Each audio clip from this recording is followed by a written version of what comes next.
Dwi'n teimlo emotional achos dwi'n mynd i gweld sut mae'r sefyllfa wedi effeithio fy mhentref ei hun. Felly dwi isio bod yna ac gweld beth yw'r effaith.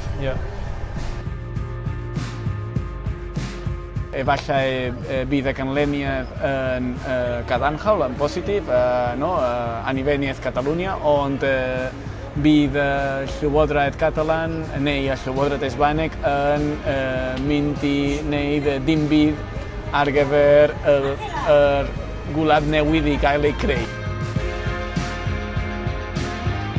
Dyma'r unig ffordd i ddangos be bod ni isio. Wnaethon ni bleidleisio Llywodraeth Catalan sydd isio hyn, ac maen nhw'n mynd ymlaen efo'r peth bod ni wedi gofyn iddyn nhw.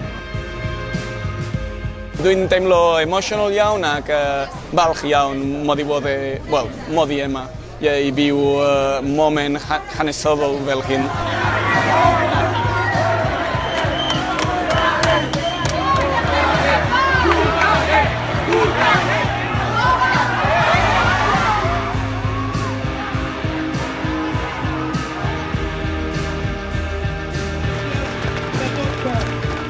Mae'n rhywbeth sydd ddim yn medru digwydd mewn gwlad democràtic ac os mae Esboneg isio cadw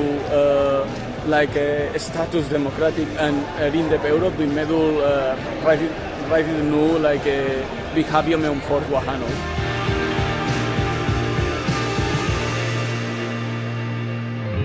Wel, pwynt yw, da ni wedi ddangos ein barn a da ni wedi cwffio i arbed ein hawliau gwleidyddol ac roedd ganddon ni hawl i benderfynu ac da ni wedi mynd ymlaen efo hyn.